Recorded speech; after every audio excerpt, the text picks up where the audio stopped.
Selamat datang di Erwin Tametompo Channel. Salam dari kami di Talaut, Tapal Batas Utara NKRI. Berikut ini, prajurit TNI berdarah campuran yang melegenda.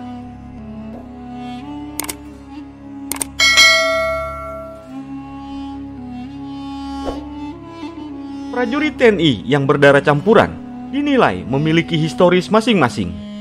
Catatan sejarah prajurit TNI berdarah campuran memberikan banyak inspirasi kepada generasi muda Indonesia tentang keteguhan dan nasionalisme terhadap Negara Kesatuan Republik Indonesia.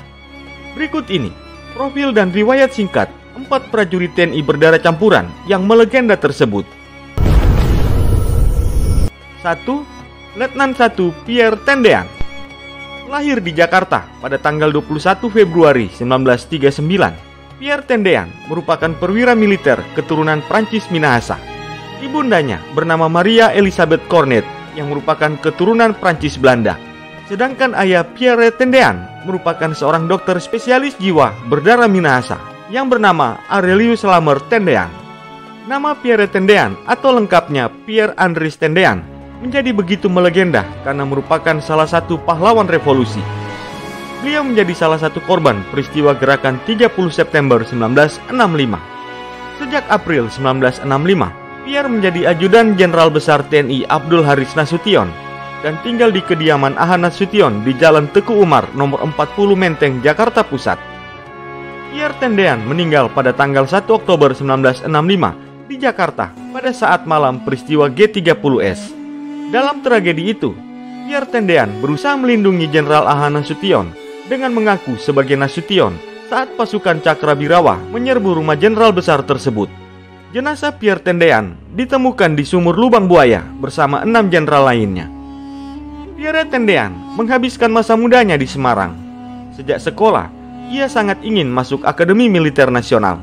Namun orang tuanya menginginkan Pierre untuk menjadi seorang dokter atau menjadi insinyur. Karena tekadnya yang begitu kuat, Pierre Tendean akhirnya berhasil bergabung dengan Akademi Teknik Angkatan Darat pada tahun 1958. Prestasi luar biasa dicurahkannya sebagai anggota militer, hingga menerima tugas pertama sebagai Komandan Peleton Batalion Seni Tempur 2, Kodam 2 Bukit Barisan di Medan. Kemudian Pierre Tendean dikirim ke garis depan, masa konfrontasi dengan Malaysia. Masa itu dikenal dengan istilah Dwi Kora, di mana ia memimpin kelompok sukarelawan di berbagai titik di tanah air. Sejak itulah, Pierre Tendean dipromosikan menjadi Letnan 1 dan juga menjadi pengawal pribadi Jenderal Besar TNI Abdul Haris Nasution. 2. Serma KKO Purnawirawan Johnny Mathieu Liem.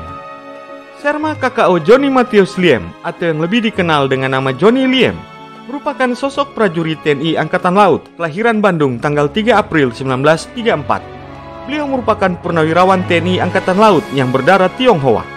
Prajurit TNI Angkatan Laut yang bernama asli Liem Wong Siu ini merupakan seorang tokoh dalam Operasi Dwi Kora.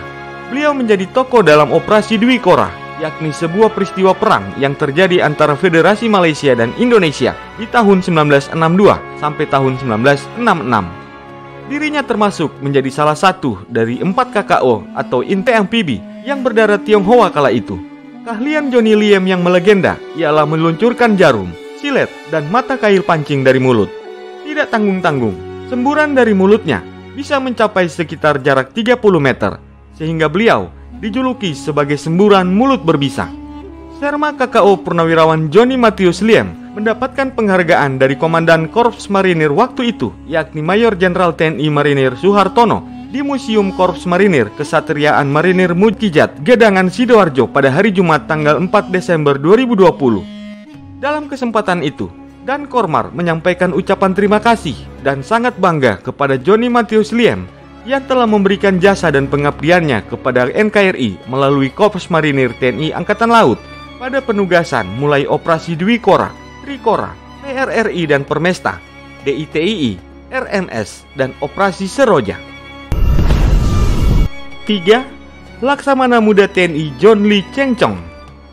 Perwira tinggi berdarah campuran yang melegenda selanjutnya ialah Laksamana Muda TNI John Lee Cheng Chong. Sosok kelahiran tanggal 11 Maret 1911 di kota Manado, Sulawesi Utara ini dilahirkan dari pasangan suami istri keturunan Tionghoa, yakni Lee Kai Tai dan Oi Cheng Nienio.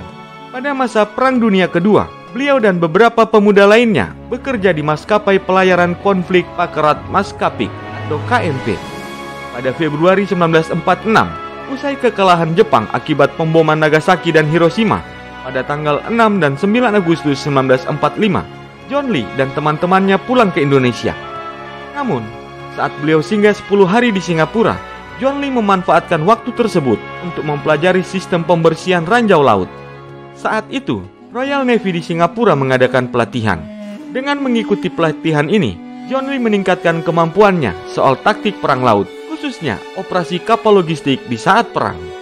Tidak berhenti sampai di situ. John Lee juga ikut bergabung melawan Belanda di tahun 1947 dan 1948. Kala itu, Belanda melakukan agresi militer untuk merebut beberapa wilayah Indonesia kembali. John Lee dengan berani menembus blokade Belanda dengan menggunakan kapal yang bernama The Outlaw, melintasi Selat Malaka bersama anak buahnya. Beliau berhasil membawa hasil bumi dan teh untuk ditukar dengan senjata di Singapura secara diam-diam. Dirinya menjadi legenda penyelundup. Bahkan, radio BBC Inggris menjulukinya sebagai The Black Speedboat. Laksamana muda TNI Purnawirawan John Lee Cheng Choan meninggal pada tanggal 20 Agustus 1988 di Jakarta.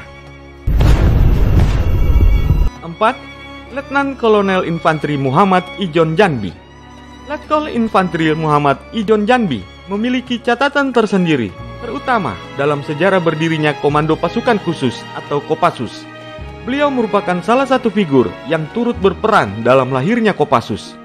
Dilansir dari buku Kopassus, Inside Indonesia Special Force, kisah Ijon Janbi dalam mendirikan Kopassus dimulai saat A.E. Kawilarang yang ingin membentuk pasukan khusus saat melawan pemberontakan Republik Maluku Selatan atau RMS pada tanggal 19 April 1952. Keberanian dan ketegasan pemilik nama lengkap Rokus Bernardus Visser ini dalam pertempuran membuat namanya terus dikenang meski bukan warga negara Indonesia. Pasca terjadinya agresi militer Belanda, Rokus Bernardus Visser atau Muhammad Ijon Janbi ini memilih untuk keluar dari militer dan beralih menjadi petani bunga di Lembang, Jawa Barat. Di sini, beliau menjadi mualaf dan mengubah namanya menjadi Muhammad Ijon Janbi.